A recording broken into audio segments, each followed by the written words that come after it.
هل مفيش شغل يوم الجمعة؟ او لو في مثلا شغل بيخلص بدري او بيكون نص يوم؟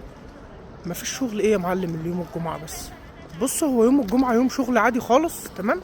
وكونك انك بتاخد اجازة فيه جوه المانيا فدي بتبقى من النوادر، يعني انا بالنسبة لي مثلا اكتر من سنة دي تاني او تالت جمعة كنت اخدها اجازة، اللي كنت نزلت فيها الفيديو اللي انت معلق عليه ده.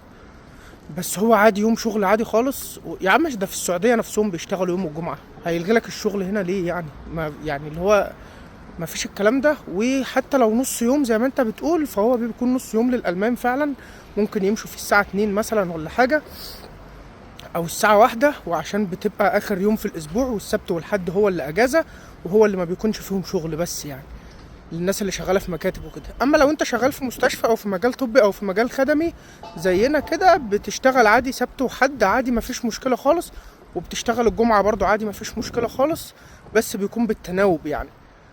بس عموما الصلاة اصلا كده كده بتكون الساعة 12 في الشتاء، وفي الصيف بتكون الساعة 3، برضو على حسب المركز الاسلامي. لو مفيش مركز اسلامي في المدينة عندك فخلاص انت بتصلي في البيت وخلاص يعني. وبعدين الصلاة والأمور الدين دي حاجة بينك وبين ربك يعني. بس وبعدين انت مش قاعد في السعودية مثلا ولا قاعد في دول إسلامية، انت قاعد في دول مهجر ودول أوروبية بس. فبالتوفيق إن شاء الله. ولو وصلت لحد النقطة دي في الفيديو فشكرا جدا ان انت كملت الفيديو للآخر.